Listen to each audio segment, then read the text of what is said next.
అందరికీ వందనాలండి. చాలా రోజుల తర్వాత మీ మధ్యలోనికి వచ్చాను. నా పేరు ఐపీసీ కరుణ కుమార్. మీలో కొంతమందికి నేను పరిచయస్తుడిని. ఇదివరకు రెగ్యులర్‌గా వీడియోలు పెట్టేవాడిని. ఈ మధ్య కాలంలో కొన్ని కారణాల వల్ల నేను మీ ముందుకు రాలేకపోతున్నాను. నేను పాస్టర్‌ని, మరి సిటీ లైట్ చర్చ్ ఫౌండర్‌ని. అంతేకాకుండా టీడీపీ పార్టీలో స్టేట్ ఆర్గనైజింగ్ సెక్రటరీగా ఉన్నాను. పాస్టరు, టీడీపీ పార్టీ ఇది ఆ తర్వాత మనం ఆలోచిద్దాం. ముందుగా మీ మధ్యకు రావడానికి కారణం ఏంటంటే, ఇటీవల మరి సంభవించిన కొన్ని విషయాలు. అంటే ప్రవీణ్ పగడాల మృతి తర్వాత జరిగిన విషయాల గురించి మీతో షేర్ చేద్దామని నేను మీ ముందుకు వచ్చాను. ప్రవీణ్ పగడాల మృతి తర్వాత అనేకమైన ట్విస్టులు ఒకదాని వెంబడి జరుగుతూ వచ్చింది. అక్కడ చూసినట్లయితే ఆయన మరణించినప్పుడు కానీ, ఆ తర్వాత జరిగిన నిరసన ప్రదర్శనలో కానీ, గ్యాదర్ అయిన గ్రూపుల్లో 2 రకాలైన వ్యక్తులు ఉన్నారు. ఒకరేమో ఆవేదనతో వచ్చిన వాళ్ళు, ఇంకొకరేమో శవాల మీద పేలాలు వేరుకున్నట్టు తమ స్వార్థ ప్రయోజనాల కోసం వచ్చిన వాళ్ళు. సరే, ఆవేదనతో వచ్చిన వాళ్ళ యొక్క ఆవేదనని మనం అర్థం చేసుకోవచ్చు. ఈ తమ స్వార్థ ప్రయోజనాల కోసం వచ్చిన వాళ్ళు ప్రభుత్వం మీద ఎంత బురద చల్లాలో, ప్రభుత్వాన్ని ఎంత బదనాం చేయాలో, ఇదే వాళ్ళ యొక్క మెయిన్ టార్గెట్. ప్రవీణ్ పగడాల కుటుంబానికి న్యాయం చేద్దామని కానీ, క్రైస్తవ సమాజం మీద ప్రేమ కానీ వాళ్ళకి ఎంత మాత్రం లేదు. వాళ్ళ మెయిన్ టార్గెట్ ఏంటంటే, ప్రభుత్వాన్ని ఎంత బదనాం చేద్దాం, ఎంత చెడుగా ప్రచారం చేద్దాం అన్న ఉద్దేశంతో గ్యాదర్ అయినాడు, గందరగోళం సృష్టించారు. అయితే నిన్నటి రోజున లోకేష్ గారు చక్కటి స్టేట్మెంట్ ఇచ్చారు. ఈ యొక్క విషయంలో, ప్రవీణ్ పగడాల మృతి విషయంలో ఏ వ్యక్తికైనా సంబంధం ఉందని తెలిస్తే వారన్న మాట చూడండి. వాళ్ళు ఏ పార్టీకి చెందిన వాళ్ళైనా, టీడీపీ వాళ్ళైనా, వైసీపీ వాళ్ళైనా, జనసేన వాళ్ళైనా, బీజేపీ వాళ్ళైనా గవర్నమెంట్ విడిచిపెట్టదు అన్నారు. ఆ స్టేట్మెంట్ ఎంతో అర్థం ఉంది. మన క్రైస్తవ సమాజంలో ఉన్న అనుమానాలన్నిటికి కూడా మరి సమాధానం వచ్చినట్లయింది. బ్రహ్మాండంగా చెప్పారు, చక్కగా స్పష్టంగా చెప్పారు. అంతకన్నా స్పష్టంగా చెప్పాల్సిన అవసరం, ఎందుకంటే ఈ మీడియా ముందు మనం ఎక్కువ కూడా మాట్లాడాలి. దాంట్లో అన్ని ప్రశ్నలకి సమాధానం వచ్చేసింది. నిజంగా నేను ఒక పాస్టర్గా ప్రవీణ్ పగడాల మృతికి నేను ఎంతో బాధపడ్డా, చాలా బాధపడ్డా. కానీ ఈ బాధకి అగ్ని కాజ్యం పోసినట్టు, లేదా పుండి మీద కారం చల్లినట్లు కొన్ని సోషల్ మీడియాలు, మరికొన్ని టీవీ ఛానళ్ళు వ్యవహరించిన తీరు చాలా బాధాకరంగా. నేను తెలుగుదేశం పార్టీనే అయినా కానీ నాకు కూడా కొన్ని అనుమానాలు ఉంటాయి. మరి ఉండకూడదని కాదు, అనుమానాలు ఉన్నా నాకు పోలీస్ యంత్రాంగం పట్ల 100% నమ్మకం ఉంది. వాళ్ళు చివరి ఇన్వెస్టిగేషన్ పట్ల 100% నమ్మకం ఉంది. ఈ ప్రభుత్వం ఏది కూడా దాయాల్సిన అవసరం లేదు. ఎందుకంటే గమనించండి, క్రైస్తవుల్లో అనేక మంది ఓట్లు వేయడం వల్లే ఈరోజు తెలుగుదేశం ప్రభుత్వానికి ఇంత మెజారిటీ వచ్చి గవర్నమెంట్ ఫామ్ చేయగలిగింది. అది ప్రభుత్వ పెద్దలకు కూడా తెలుసు. నేను ఆ విషయం కూడా నేను మీతో ఆ తర్వాత మాట్లాడతాను. తర్వాత ఈ సంఘటన జరిగి ఆవేదనలో ఉన్నప్పుడు ఆ టీవీ ఛానల్ వ్యవహరించిన తీరు, ఆ సోషల్ మీడియా కొన్ని గ్రూపులు, కొన్ని టీవీ ఛానల్స్ అన్నీ కాదు, చాలా బాధేసింది. ఆయన వైన్ షాప్లో లిక్కర్ కొనడం, తూలిపడడం, ఇవన్నీ వాళ్ళు ఎలా చూపించారంటే ఏదో ఒక టెర్రరిస్ట్ని క్యాప్చర్ చేసినట్టు. ఆయన ఎవరైనా ప్రవీణ్ పగడాలని ఆయన్ని క్రైస్తవ సమాజం ఒక పరిశుద్ధమైన వ్యక్తిగా, ఒక దైవజనుడిగా ప్రేమిస్తూ ఉంటే ఆ వ్యక్తిని ఆ రకంగా ఇచ్చప్పుడు మీ దగ్గరికి వీడియో ఫుటేజెస్ వస్తే వచ్చిండొచ్చు. కానీ ప్రజల యొక్క ఆవేదన, వాళ్ళ యొక్క మనోభావాల్ని అర్థం చేసుకోవాలి. ఆ పరిస్థితుల్లో ఆ వీడియోలు రిలీజ్ చేసి, పైగా దాని మీద కామెంట్, వాళ్ళు వాడిన భాష, వ్యవహరించిన తీరు, బాడీ లాంగ్వేజ్ ఇవన్నీ కూడా ఏదో ఒక ద్వేషంతో ఉన్నట్టుగానే ఉన్నాయి తప్ప అక్కడేదో ఒక సామరస్యాన్ని తీసుకుని వద్దామన్న ఉద్దేశం లేదు. ఎప్పుడైతే ఆ వీడియో ఫుటేజెస్ వచ్చాయో నేను రాజమండ్రి డిఎస్పి గారికి ఫోన్ చేశాను. ఏమండి మీరేమైనా రిలీజ్ చేశారంటే వాళ్ళన్నారు, ఇది ప్రభుత్వానికి ఈ వీడియో ఫుటేజెస్కి మాకు సంబంధం లేదండి అన్నారు. వాళ్ళు రిలీజ్ చేశారు, ప్రైవేట్ వ్యక్తులు, ప్రైవేట్ ఛానల్. అది ప్రభుత్వం మీద బ్యాడ్ ప్రాబ్లం అండి. ఎందుకు అంత ద్వేషం? ఎందుకు అంత విద్వేషాన్ని ఎందుకు మీరు చూపాలా? ఒక పక్క బాధతో ఉన్నప్పుడు, ఒక మహోన్నతమైన వ్యక్తి అని క్రైస్తవ సమాజం భావిస్తూ ఉన్నప్పుడు ఆ రకంగా వాళ్ళు ఇంకా బాధ పెట్టేటట్టు, పుండి మీద కారం చల్లినట్టు ఆ వ్యాఖ్యానాలు అయ్యి నిజంగా నాకైతే చాలా చాలా బాధేసింది. సరే, దేవుడు వీళ్ళందరినీ క్షమించను గాక. మరి ఇక మీదట అలాంటివి జరగకుండా ఉంటే బాగుంటుందని కోరుకుంది. ఎందుకంటే ఆ వీడియో ఫుటేజెస్ రిలీజ్ చేసి వాళ్ళు సాధించింది ఏమీ లేదు, అనుమానాలు ఇంకా ఎక్కువైంది. ఆ వీడియో ఒక పక్క తగ్గుతుంది అనుకున్నప్పుడు ఈ వచ్చిన కొత్తగా వీళ్ళు విడుదల చేసిన వీడియో ఫుటేజెస్ వల్ల ఇంకా పెరిగింది, ఇంకా డౌట్లు ఎక్కువైంది. ఇలాంటి వాటిని కూడా కంట్రోల్ చేయాల్సిన అవసరం ఉంటుంది. మనం ఒక డిజాస్టర్ వచ్చినప్పుడు how to deal with the disaster అనేది కనీసం ఒక మెచ్యూరిటీ లెవెల్ ఉండాలి. మనం ప్రజలతో డీల్ చేస్తున్నాం, ఆ మెచ్యూరిటీ లెవెల్లో మనం ఆలోచించాలి. సరే, ఇక్కడ నేను 3 విషయాలు మీతో మెయిన్గా సంభాషిద్దామని వచ్చాను. చివరి వరకు చూడండి, చాలా వాస్తవాలు మీకు అర్థమవుతాయి. నెంబర్ వన్ ఏంటంటే, ఈ యొక్క ప్రజల్లో ఈ నిరసన ప్రదర్శనలో కానీ, రాజమండ్రిలో గ్యాదర్ అయినప్పుడు కానీ, అక్కడ ఎక్కువగా రచ్చరచ్చ చేసింది ఎవరంటే వైసీపీ పార్టీకి సంబంధించిన వ్యక్తులు. వాళ్ళ టార్గెట్ ఏంటంటే టీడీపీని, ఇప్పుడున్న ప్రభుత్వాన్ని ఏ రకంగా అయినా ప్రజలకి విద్వేషాన్ని రగిలించాలని వాళ్ళ ఉద్దేశం. దానికి కారణం ఏంటంటే 2019 ఎలక్షన్లలో అన్ని కులాల నుంచి కన్వర్ట్ అయిన క్రైస్తవులు, ఈరోజు రాష్ట్రంలో అన్ని కులాల నుంచి కన్వర్ట్ అయిన క్రైస్తవుల సంఖ్య చూస్తే చాలా అధికంగా ఉంది. అది మనం ఊహించని దానికన్నా ఎక్కువగా ఉంది. ఈ అన్ని కులాల నుంచి కన్వర్ట్ అయిన క్రైస్తవులు పోలరైజ్ అయ్యి ఏకదముగా జగన్మోహన్ రెడ్డికి ఓట్లు వేయడం వల్ల జగన్మోహన్ రెడ్డి మంచి మెజార్టీగా గెలిచారు.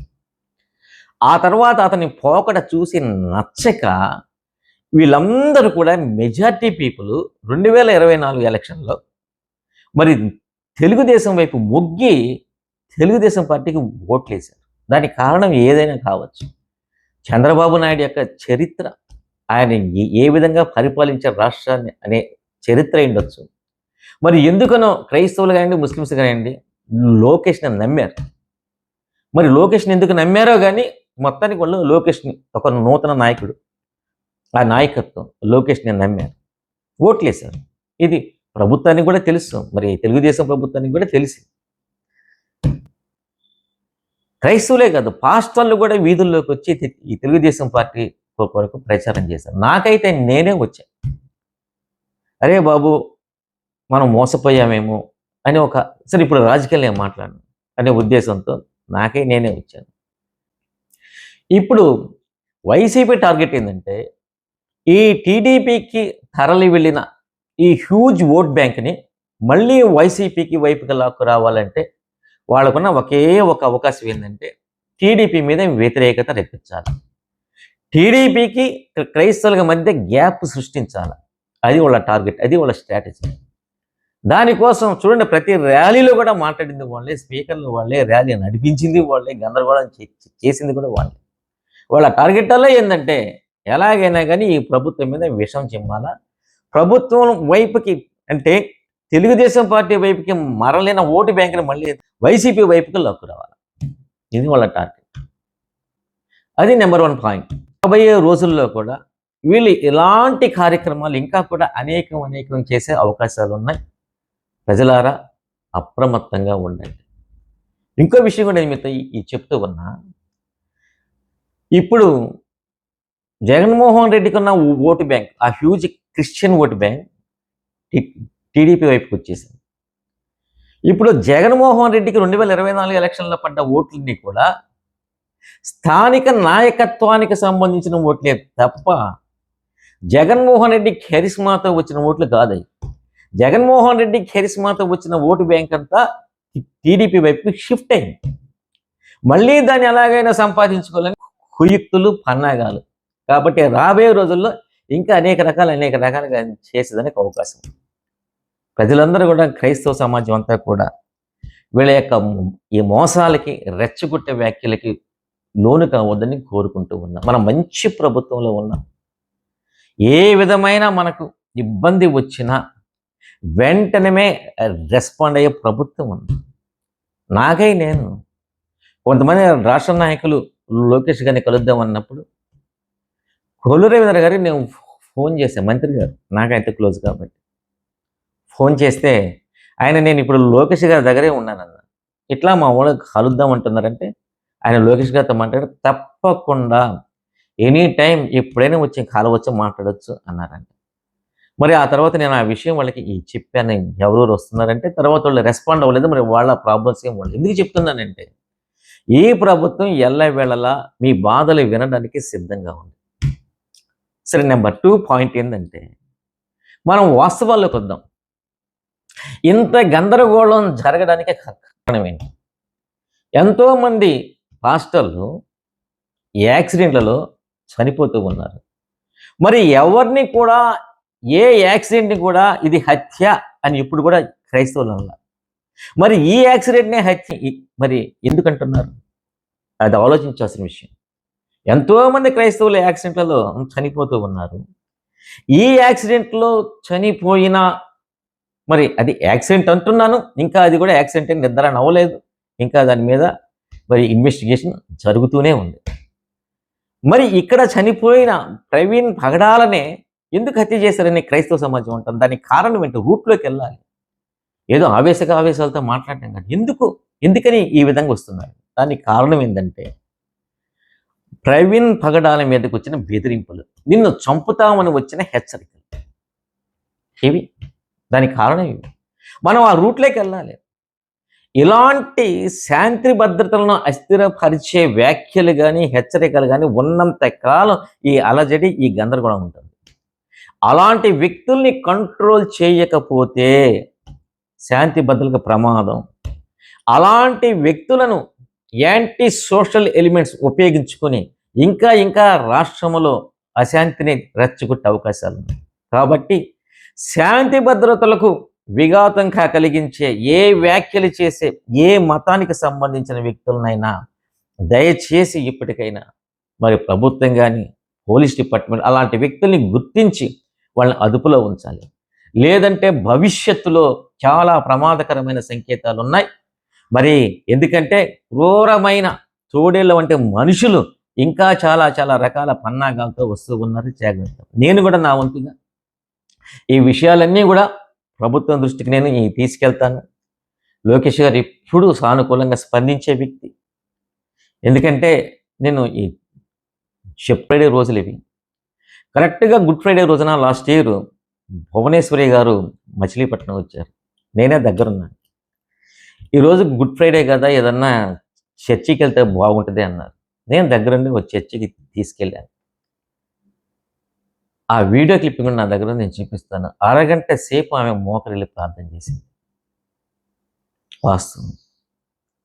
చంద్రబాబు నాయుడు అరెస్ట్ అయ్యి రిలీజ్ అయిపోయిన ఆ తర్వాత ఆయన అన్ని దేవాలయాలతో పాటు విజయవాడలో ఉన్న గుణదలకి సతీ సమేతంగా వచ్చి ప్రార్థన చేసుకుని వెళ్ళారు. వీళ్ళు ఏంటంటే అన్ని మతాలను గౌరవించి కుటుంబం వెళ్ళదు. లోకేష్ గారికి 2 సార్లు నేను బైబిల్ ఇచ్చి, ఒకటి ఇంగ్లీష్ ఇచ్చి, ఇంకోటి తెలుగు ఇచ్చి సాధారణంగా తీసుకున్నారు. అన్ని మతాలను సమానంగా ప్రేమించే కుటుంబం. సరే, మనం ఇప్పుడు రూట్స్లోకి వెళ్ళినప్పుడు ఇలాంటి వ్యక్తులను మరి మనము ఏ మతానికి చెందిన వాళ్ళైనా సరే వీళ్ళని కానీ అదుపులో ఉంచకపోతే రాష్ట్రంలో శాంతి భద్రతలు దెబ్బతింటాయి. అలాంటి వ్యక్తుల జాబ్ సిద్ధం చేసుకొని ప్రభుత్వం దృష్టికి మనం తీసుకెళ్దాం. ఇంకో విషయం ముఖ్యంగా నేను క్రైస్తవులు చెప్పేది ఏంటంటే, అవతల వ్యక్తులు రెచ్చగొట్టే వ్యాఖ్యలు చేశారు, ప్రభువుని అన్నారు, తిట్టారు, బైబిల్‌ని తిట్టారు. ఏమవుతుంది? వేల సంవత్సరాల నుంచి అది జరిగింది అదే కదా! ఏమన్నా అయిందా? సినిమాలు కూడా తీశారు. ఏమన్నా అయిందా? ఏం కాలేదు కదా! ఎవరికీ ఏం కాదు. రామాయణానికి వ్యతిరేకంగా ఎన్నో పుస్తకాలు రాశారు ఎంతోమంది. హిందూ మతానికి ఏమైనా అయిందా? ఏం కాలా. ఖురాన్‌కి వ్యతిరేకంగా ఎన్నో మాట్లాడారు, ఎన్నో పుస్తకాలు రాశారు. మరి ఇస్లాంకి ఏమన్నా అయిందా? ఏమీ కాలా. వేల సంవత్సరాల నుంచి వేళ్ళూనుకొని ఉన్న ఈ యొక్క మతాలకి ఏమీ అవ్వదు. ఏదో అనుకుంటూ ఉంటారు. ఏదో చేసి ఏదో చేస్తామని ఏమీ కాదు. కాబట్టే అనేవాళ్ళు అనుకున్నా దాని గురించి పట్టించుకోవాల్సిన అవసరం లేదు. ప్రభువు మనకు చెప్పిందంటే సర్వలోకమునకెళ్ళి సర్వ సృష్టికి సువార్త ప్రకటించమన్నాడు తప్ప వేరేది ప్రకటించమనలా. యేసయ్య గురించి ప్రకటించమన్నాడు అంతే. ఇక వేరే సబ్జెక్ట్ మనకు అనవసరం. ప్రకటిస్తే ప్రభువు గురించి మాట్లాడదాం. మనకు చెప్పేదానికి చాలా ఉంది. దానికే టైం చాలు. అది గుర్తుంచుకోవాల్సిందిగా నేను కోరుతున్నాను. నెంబర్ 3, ఇది ప్రతి ఒక్కరు కూడా వినండి. క్రైస్తవేతలకు కూడా ఇది ఇప్పుడు అవసరం. ఈ రోజున క్రిస్టియన్ సమాజం ఇంతకుముందు ఉన్నట్లేదు. ఈ ఉద్యమాలు, ఈ ఆందోళనలు ఎందుకు వస్తున్నాయంటే, ఈ రోజున్న క్రైస్తవ సమాజాన్ని మీరు ఒకసారి అర్థం చేసుకోవాలి. అది వరకు క్రైస్తవ సమాజం ఎక్కువ మంది దళితులతో ఉండేది. కన్వర్టెడ్ అయిన దళితులు లేదా విశ్వాసం, క్రైస్తవ విశ్వాసం ఉన్న ఎస్సీలతో ఉండేది. ఆ రోజుల్లో ఉన్న ఆ జనరేషన్స్లో ఉన్న దళితుల యొక్క స్వభావం ఓర్చుకుని వెళ్ళిపోవడం. ఏమన్నా ఏం జరిగినా ఓర్చుకుని వెళ్ళిపోయేవాడు. ఈ రోజున మిగిలిన సామాజిక వర్గాల నుంచి క్రైస్తవులయ్యారు. ఈ సామాజిక వర్గాలు ఎవరంటే తమ తమ గ్రామాల్లో, పల్లెల్లో నాయకత్వ స్థానంలో ఉన్న సామాజిక వర్గాల నుంచి క్రైస్తవులయ్యారు. ఇప్పుడు వీళ్ళు పోరాడే స్వభావం కలిగిన సామాజిక వర్గాలు. వీళ్ళకి యేసు ప్రభు అంటే ఇష్టం, విపరీతమైన ఇష్టం. ప్రభువుని ఏమన్నంటే వీళ్ళు ఊరుకునే తత్వం మన మనస్తత్వం. ఎందుకంటే బేసిక్గా వీళ్ళ మనస్తత్వం ఏంటంటే నాయకత్వం మనస్తత్వం మరియు పోరాడే మనస్తత్వం. ఎప్పుడైతే ఈ నాయకత్వ మనస్తత్వం ఉన్న ఆ సామాజిక వర్గం చూసిన క్రైస్తవులు బైబిల్కి వ్యతిరేకంగానే, క్రీస్తు వ్యతిరేకంగా ఎవరైనా మాట్లాడితే వీళ్ళ బేసిక్గా వాళ్ళు ఆ స్వభావం ఉంది కాబట్టి వీళ్ళు వెంటనే వీళ్ళు కూడా దాన్ని కౌంటర్ ఇస్తారు. అది నేను తప్పని చెప్పను. ఎందుకంటే ఈ ఉన్న ప్రజెంట్ జనరేషన్లో ఉన్న దళిత వర్గానికి కన్వర్ట్ అయిన క్రైస్తవులు కూడా, ఈ యూత్ కూడా ఒక మంచి నాయకత్వం కొరకు వీళ్ళు ఎదురు చూస్తున్నారు. కాబట్టి ఇప్పుడు నాయకత్వ పొజిషన్ ఎవరు ఉన్నారంటే సామాజిక వర్గాల్లో నాయకత్వ పొజిషన్లో ఉన్న ఆ కులాల నుంచి వీళ్ళు ఉన్నారు. వీళ్ళకి ప్రభు అంటే ఇష్టం, బైబిల్ అంటే ఇష్టం. అందువల్ల వీళ్ళు ఏం చేస్తున్నారంటే కౌంటర్ ఇస్తారు, వీళ్ళు నడిపిస్తున్నారు. ఇది మంచి పరిణామం. ఇది తప్పని చెప్పాను. ఎందుకంటే అలాంటి నాయకత్వం కావాలి కూడా. అందుకని మీరు గమనించండి, సాంప్రదాయబద్ధకంగా వచ్చిన ఈ చర్చిలలో ఈ రోజున పెద్ద స్ట్రెంగ్త్ లేవు. వీళ్ళ చర్చిలలోనే నిండుకునే ఉన్నాయి. పైగా సో వీళ్ళ నాయకత్వం వహిస్తూ ఉన్నారు. వీళ్ళ నాయకత్వం వహిస్తూ ఉన్నప్పుడు చట్టానికి లోబడి, వీళ్ళకి చట్టం అంటే ఏంటో తెలుసు. ఆర్థికంగా కూడా అంతో ఎంతో ఉన్నవాళ్ళు చట్టానికి లోబడి రాజ్యాంగబద్ధంగా ఎలా పోరాడాలో వీళ్ళకి నాయకత్వం వహిస్తున్నారు. కాబట్టి ఎవరో ఏదో చేసేస్తే ఓర్చుకునే పరిస్థితులు అయితే ఇప్పుడు మాత్రం లేదు.